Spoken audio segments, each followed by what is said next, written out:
En aquel tiempo dijo Jesús a Nicodemo: tenéis que nacer de nuevo. El viento sopla donde quiere y oyes su ruido, pero no sabes de dónde viene ni a dónde va. Así es todo el que ha nacido del Espíritu. Nicodemo le preguntó: ¿cómo puede suceder esto? Le contestó Jesús: ¿tú eres maestro de la ley y no lo entiendes? En verdad os digo, hablamos de lo que sabemos y damos testimonio de lo que hemos visto, pero no recibís nuestro testimonio. Si os hablo de las cosas terrenas y no me creéis, ¿cómo creeréis si os hablo de las cosas celestiales? Nadie ha subido al cielo, sino el que bajó del cielo, el Hijo del Hombre.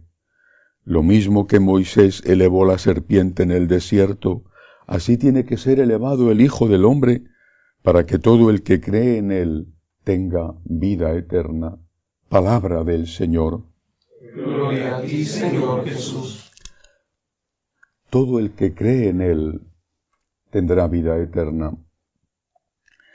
Cuando escuchamos estas palabras de Cristo, de forma seguramente automática, vamos a pensar en la confesión de su divinidad, de su humanidad también, naturalmente, incluso en la aceptación de sus enseñanzas, todas, también aquellas que van en contra de la cultura dominante, que en cada momento de la historia ha sido distinta. Hoy la cultura dominante es la llamada ideología woke o también la ideología de género. Esto es verdad. La fe tiene un componente, llamémosle así, racional o intelectual. Creo en que Cristo es verdadero Dios, verdadero hombre, de la misma naturaleza que el Padre, engendrado, no creado. Creo en la divinidad del Espíritu Santo, divinidad que comparten en la única naturaleza divina con el Padre y con el Hijo. Creo que las palabras de Jesús son palabras de Dios que no pasarán nunca.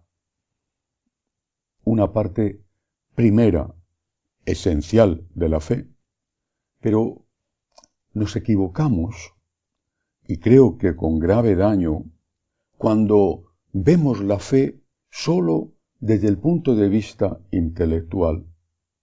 La Iglesia ha librado una batalla honesta, dura, desde el inicio, por defender la pureza de la fe.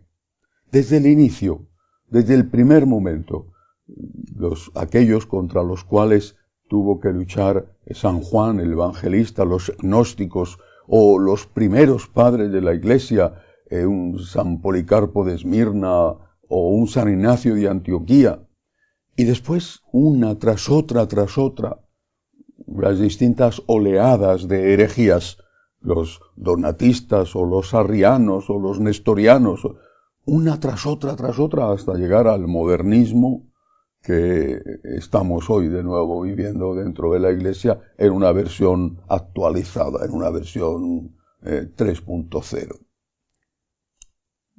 Este es solo un aspecto de la fe.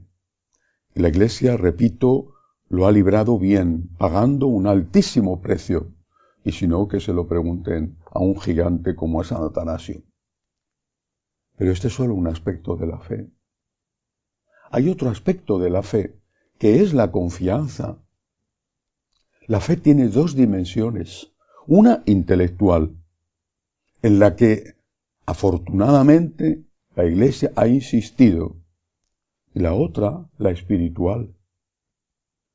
No creo que, ni me parece justo que se pueda decir que una es más importante que la otra. Desde luego una, la intelectual, es la primera. Pero creo que eso es en un orden de precedencia, no en un orden de importancia. Porque yo puedo creer en Dios teóricamente y que no tenga nada que ver con mi vida. Y lo primero que tiene que hacer la fe en mi vida, antes de pasar a la esperanza, virtud unidísima a la fe y a las obras, es decir, a la caridad, lo primero que tiene que hacer el primer fruto de la fe en mi vida es la confianza. Confiar es confío, es decir, tengo fe tengo fe, pero me afecta a mí. No hemos insistido, no hemos hablado, no hemos hecho una catequesis desde la infancia sobre la confianza en Dios, sobre lo que significa. Yo tengo fe, pero confío en Dios. Es tan importante que las apariciones de Cristo resucitado y las pocas apariciones que han tenido lugar de nuestro Señor a lo largo de la historia, las de la Virgen han sido muchísimas más, es tan importante que el Señor ha venido solo para esto. Confía, confía. A Santa Margarita María de Alacoque le dijo, y podía habérselo dicho, era una época en que también había herejías, el galicanismo, por ejemplo, en Francia, donde se aparece nuestro Señor. No le dijo, tienes que creer tal punto del dogma. Le dijo, soy el Sagrado Corazón, confía en mí. Sagrado Corazón, en vos confío.